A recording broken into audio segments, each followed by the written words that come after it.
Now chapter 2, computer software. Computer software we will run. Computer software में हम क्या पढ़ेंगे? Software, types of software, system software क्या होता है, application software क्या होता है. Basically these both are the types of software. Software क्या होता है? Software जैसे हार्डवेयर था which can be physically seen but it can not be seen, it can only be used.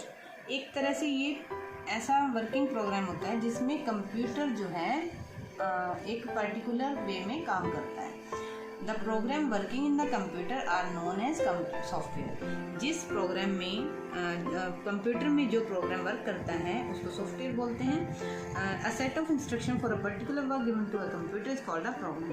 और प्रोग्राम क्या होता है? जो हम बहुत सारी इंफॉर्मेशन इंस्ट्रक्शंस अपने कंप्यूटर को वर्क करने के लिए देते हैं उन सबको क्या बोलते हैं? प्रोग्राम बोलते हैं. ऐसे कई प्रोग्राम जब हम इकट्ठे यूज़ करते हैं, इकट्ठे कर देते हैं एक सिस्टम में, तो उसको बोलते हैं software. Each software is used in a particular field and it is used in doing various job. हर एक सॉफ्टवेयर का अपना एक फील्ड होता है काम करने का. मतलब कि आपको हर फील्ड के लिए अलग अलग सॉफ्टवेयर्स डाउनलोड कराने पड़ते हैं. टाइप्स ऑफ सॉफ्टवेयर क्या है? This is the chart of type of software and you have to make it in your notebook also. Software, types of software, system software and application software. And system software, its subpart is operating system, language processor, utility software. और application software में there are two subparts, general purpose software and specific purpose software. Next,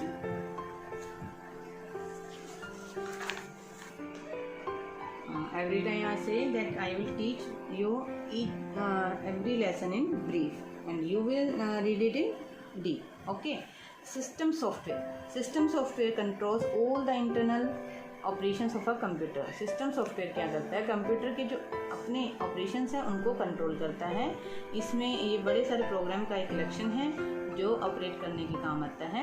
system software control the activities होना computer पे जो भी activities की जाती हैं उनको वो कंट्रोल करता है. और इसको these are the basic categories of system software: operating system, language processor and utility software. An operating system is a software that controls all the activity done on computer. It acts जो भी activity आप computer में करते हो उस सबको वो control. एक तरह से ये यूज़र प्रोग्राम और कंप्यूटर हार्डवेयर के बीच में एक लिंक का काम करता है. ये यूज़र जैसे हम हैं, हमने उसमें प्रोग्राम सेट ऑफ इंस्ट्रक्शन को प्रोग्राम बोलते हैं, तो हमने उसमें प्रोग्राम डाला और कंप्यूटर ने काम किया, तो उसके बीच में जो लिंक का काम करता है जिसके थ्रू हमारी सारी एक्टिविटीज़ ऑपरेट होती हैं, कंट्रोल होती हैं, उसको ऑपरेटिंग सिस्टम करता है. Takes over once the computer is turned on. जैसे ही हम कंप्यूटर टर्न ऑन करते हैं तो सबसे पहले हमें ऑपरेटिंग सिस्टम दिखाई देता है. ठीक है. और ऑपरेटिंग सिस्टम के बेसिक फंक्शन क्या है? ऐसा एनवायरनमेंट प्रोवाइड करता है कंप्यूटर को जो कि जिसमें आप एफिशिएंटली काम कर सकते हैं. It acts as a resource manager. It lets you create and manage file. आप फाइलें बना सकते हो, क्रिएट कर सकते हो, मैनेज कर सकते हो, फोल्डर बना के उसमें रख सकते हो, जिस तरह भी. Some example of operating system are MS Windows, like MS Windows, Windows Vista, Macintosh and GNU Linux. Okay. इसके बाद है language processor. It is also type of system software. इसको भी आप पढ़ लेंगे, वैसे थोड़ा सा बता देती हूँ. A language processor is use to translate the program. Program को ट्रांसलेट करने के काम आता है. जैसे कि जो प्रोग्राम है नॉर्मली आपकी असेंबली लैंग्वेज या हाई लेवल लैंग्वेज में लिखे होते हैं, तो ये लैंग्वेज प्रोसेसर क्या करता है? उसको मशीन लैंग्वेज में ट्रांसफ़र करता है so that computer can understand it, because computer always understand the machine language which is in form of 0 and 1. Okay. All the program written in assembly language or high level language is translated into machine language.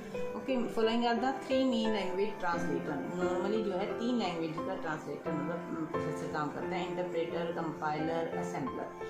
Means ये जो है translate करते हैं. 3 main जो है translators हैं उसकी high level language को मशीन लैंग्वेज में. ठीक है. इसको थोड़ा सा आप पढ़ लेना. उसके बाद है utility software. This is also a part of system software. Utility software is a program designed to perform maintenance or housekeeping work on a computer system in order to ensure its smooth function. Smooth functioning के लिए computer को की maintenance का काम करता है, उसको maintain करने के लिए डिज़ाइन किया गया है। उसके एग्जांपल्स क्या हैं? Disk defragmenter, antivirus software, backup utility. Antivirus software तो आपने सुना ही होगा, जो कि आपके कंप्यूटर में अगर कोई वायरस आ जाता है तो उसके साथ साथ उसको ख़त्म कर देता है। ओके, तो यू कैन रीड इट। हाँ जी, system software. Next part of software is application software. Application software is a collection of program. ये भी कलेक्शन प्रोग्राम है। सारे सॉफ्टवेयर वैसे कलेक्शन ऑफ प्रोग्राम ही है। Program are design to carry out the operation for specific application. Specific application करने के काम आता है, में एप्लीकेशन सॉफ्टवेयर यूज होता है। They may be install on a computer depending upon the users requirement. जैसे भी यूजर की रिक्वायरमेंट्स होती हैं उसके अकॉर्डिंगली इंस्टॉल कराया जाता है। ये application software can further be divided into two category, general purpose software, specific purpose. General purpose का मतलब जब आपको जनरली यूज करने के लिए कोई सॉफ्टवेयर चाहिए तो आप जनरल पर्पस सॉफ्टवेयर, किसी स्पेशली काम करने के लिए स्पेशल पर्पस के लिए आपने कंप्यूटर में सॉफ्टवेयर डलवाना है तो उसके लिए स्पेसिफिक पर्पस सॉफ्टवेयर डलवाना पड़ता है। ओके, तो बारी बारी से आप रीड आउट कर लेना। Specific purpose software. These software are developed keeping in mind the requirements of an organization or an individual. Such software designed especially to achieve specific tasks are also known as customized software. Example क्या है? Specific task जैसे आपने reservation system आपके airport में, आपके railway station में, bank में special purpose के लिए जो सॉफ्टवेयर डाउनलोड कराए जाते हैं, इंस्टॉल कराए जाते हैं, सॉरी, तो उनको स्पेसिफिक पर्पस सॉफ्टवेयर बोलते हैं। ओके, इसके बाद आप इस